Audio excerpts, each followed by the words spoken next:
Hello people, we are Tottenham TV. Why are you smiling? Back here for another live stream for you guys. It's a sad day. And the breaking news today is that Ange Postecoglou has been announced as new Nottingham Forest manager.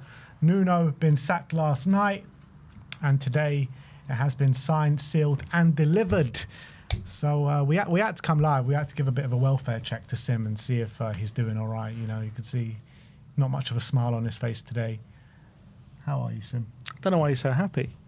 What's there to be happy about? Well, what's there not to be happy about? We got Thomas Frank. We're on the train. Levy's gone. Like, things are looking good. I knew Ange would always land on his feet. He's a great manager, a great man, someone who is a legend of the club, and he's going to do a great job at Nottingham Forest. Marinakis is a lot of things. He's a lot of bad things, but one thing he knows is he knows quality when he sees it. That's the truth.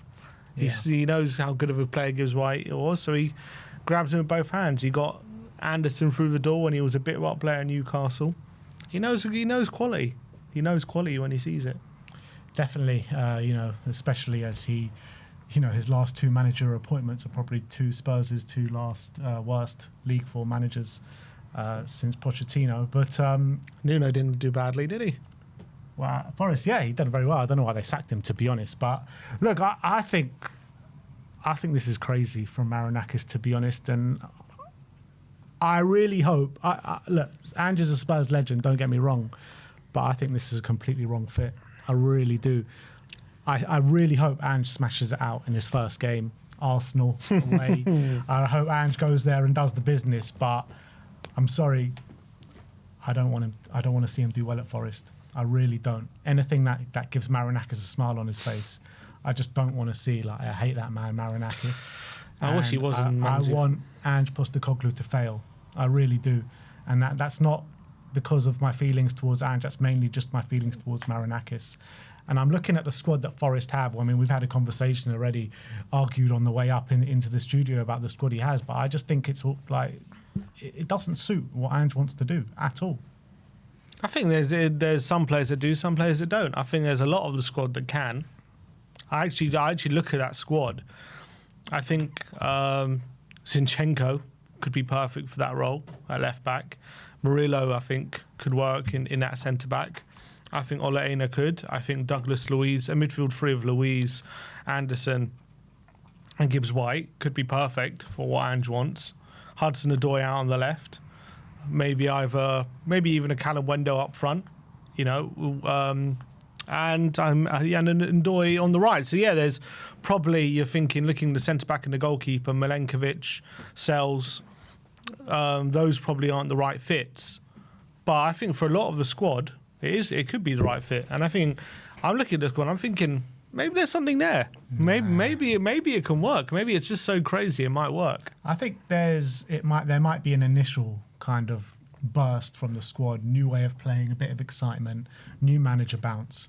But I just think this is a car crash, absolutely waiting to happen. You talk about Zinchenko, and yeah, from the attacking phase of play, he'll be good. But going the other way, it's going to be terrible. I mean, Zinchenko can't defend at the best of times, and you keep him as an inverted player. That's his position, inverted left back. And he played inverted left back for Arsenal, but he got torn to shreds whenever anyone went down that side. And this time it's going to be even worse when he's got a Milenkovic that can't get back. Like, Forest aren't expected to challenge for a title, though. No, they're not. But what are they expected to do? They're supposed to get back into Europe, I guess. That's what their aims are this season. I don't think Ange can do that with this Forest team. I think he can.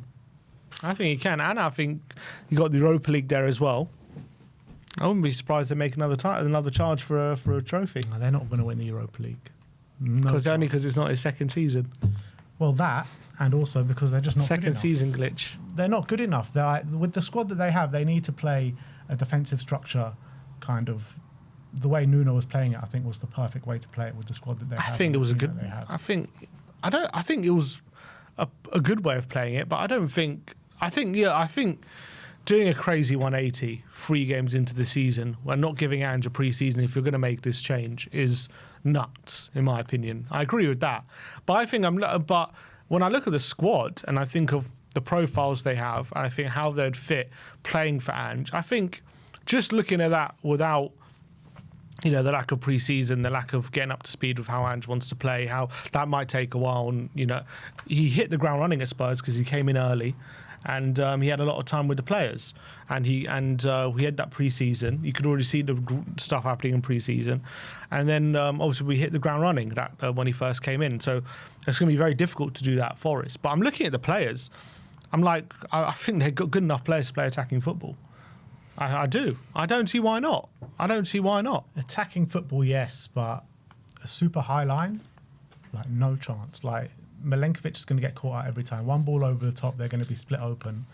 The fullbacks are not going to be able to get back and defend. Like Ole Einar, like he's a good right back, but he's not an inverted fullback. You need to be extremely good on the ball. And yeah, like he can be decent on the ball, but he's not extremely good on the ball. Like Zinchenko is very good on the ball and he can do that inverted fullback role, but he won't be able to get back and defend. And there's going to be so many gaps in their defence. Like they're going to go from one of the best defensive teams in the Premier League to one of the worst. You got to remember as well, Ange just had that experience at Tottenham now in the Premier League. In that Europa League run where we went on to win it, he was actually not playing just super. He was playing attacking football. It wasn't like super gung ho. Yeah. It wasn't crazy. Has he learned from his time at Tottenham? Is he gonna implement some maybe tweaks? Is he just gonna, does he just not care about what worked and didn't work? I'm sure he's gonna analyse his time at Tottenham. I'm sure he's going to analyse what worked and what didn't work, and he's going to change. He hasn't just played the way he played at Tottenham throughout his whole career. He's had different ways of playing at different clubs, and now he picked this way at Tottenham. And yes, he was probably too stubborn with that way of playing at that time. Doesn't mean he's going to come into Forest and only play that way. Maybe he will have seen what happened at Tottenham and he'll adjust. Obviously, it's quite hard to do that while you're in the job, and especially under the circumstances we were playing with. Playing every 3 days, young players, 12 injuries, playing your second team. Look, we've been through all the reasons why I felt he underperformed the way he did. But I think he's a smart enough manager and a good enough manager to come into Forest. I'm not saying he's not going to play attacking football. He will. They are going to be a different team under Ange, that's for sure. But I don't know if you're going to see everything exactly the same like it was at Tottenham. I think there'll be some tweaks in there. So maybe he won't win in his second season then. Yeah, maybe win his first. Oh, man. I think this is hilarious. I really do. It is hilarious, yeah. And I am looking forward to seeing Forest come to Tottenham Hotspur Stadium now. And I really hope, and I guarantee it, that Andrew will get a good reception.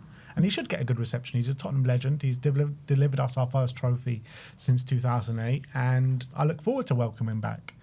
But, you look at managers that we've welcomed back in the past, what are you going to get more emotional for, when the return of Pochettino or the return of I guess Pochettino wasn't really an emotional return because he came back as a Chelsea manager. Yeah, so it's a bit of a different thing. I guess he's come back with Marinakis though, so there's also you can argue what's worse. Probably Chelsea still, but Marinakis, yeah, I wish he wasn't playing under that chairman. I can't stand him, and obviously the Greek connection has got him the job, and it's going to be interesting to see how it goes. It's fascinating. It is a fascinating appointment in terms of, first of all, how it went for Ange at Tottenham. So that kind of, I wouldn't say redemption, because obviously he won the Europa League, but proving people wrong that he isn't just this manager who plays one way or whatever, or even justifying that his methods can work in the Premier League, albeit he did finish fifth one year. So I think for me, I don't think it's like he definitely can't, but to basically show everyone that 7 teams was a bit of an anomaly, essentially,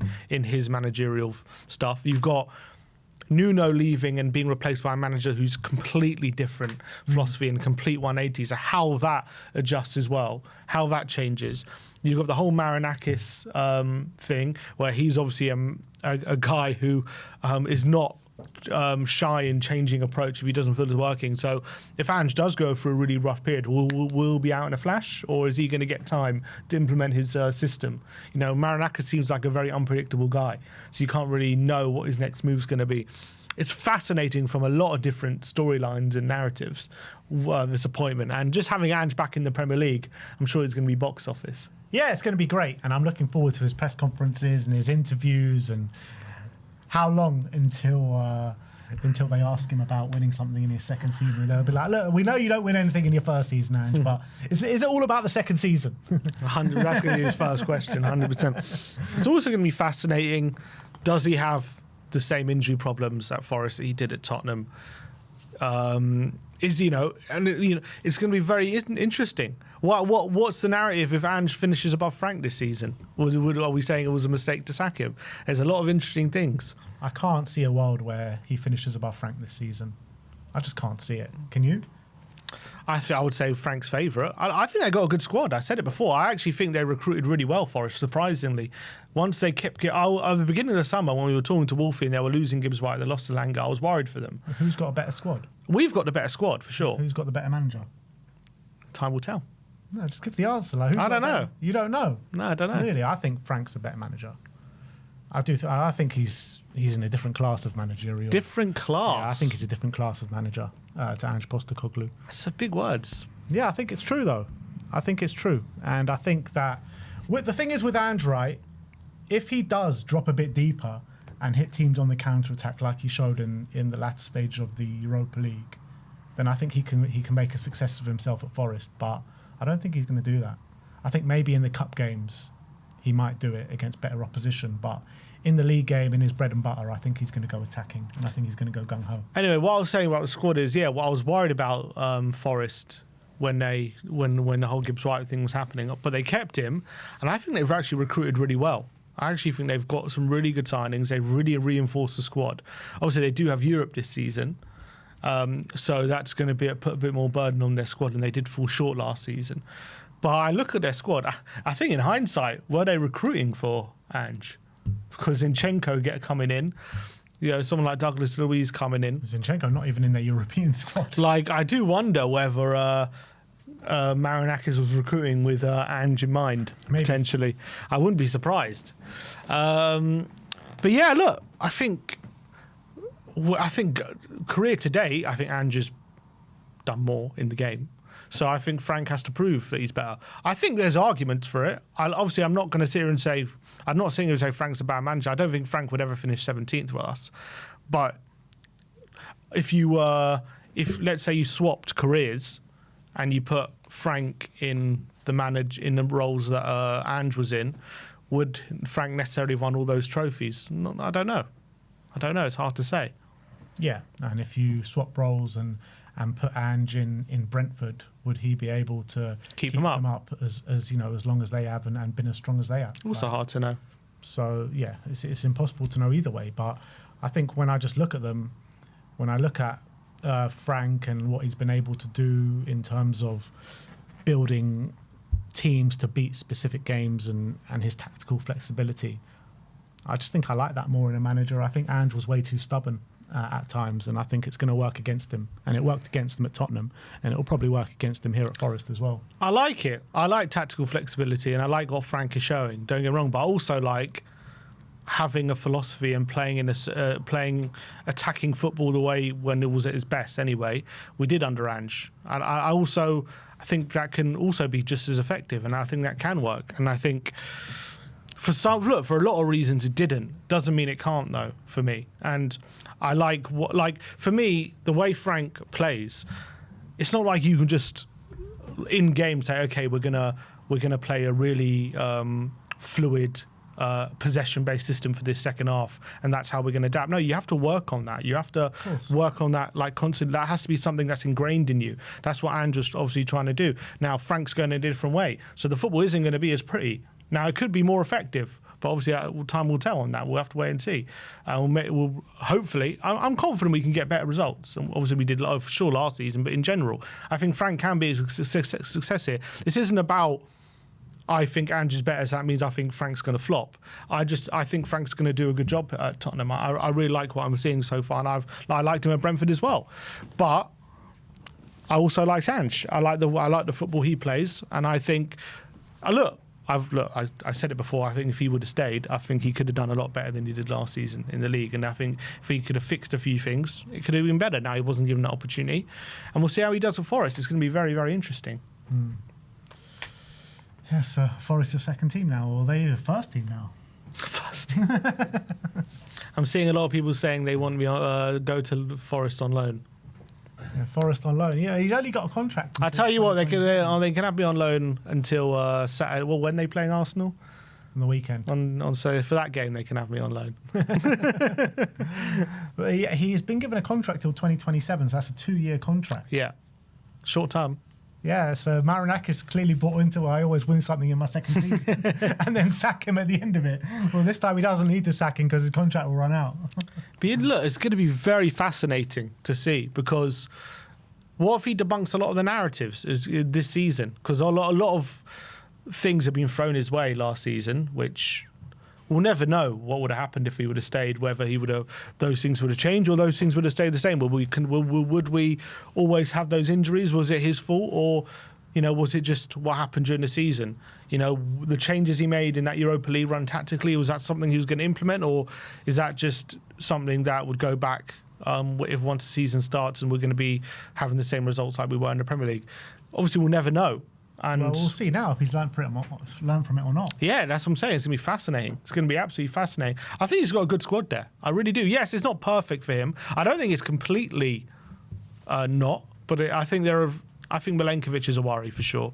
I think apart from him, though, I look at the squad. I'm like, I don't see why they couldn't play good attacking football.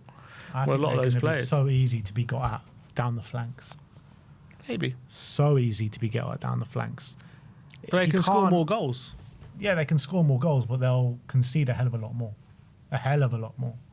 Like, they're literally going from the best defensive team in the league to could be one of the worst, literally. That's how much I worry for them with how much of a mismatch it is for the system that we've seen in play and the personnel that he's got. You say that, mate. Defensively, when we had our first choice backline, we had a good defensive record. Yeah, we had Van der Ven and Romero. Yeah. Who are good suits for the system. They've got Milenkovic, who's awful fit for the system. They've got Zinchenko, who's going to leave a gaping hole down that left-hand side for them. So I think they've got terrible fits there for the set. I think Zinchenko's a perfect fit for them, what they want to do. He's not. He's a good fit for them going forward, but going backwards, he's a terrible fit.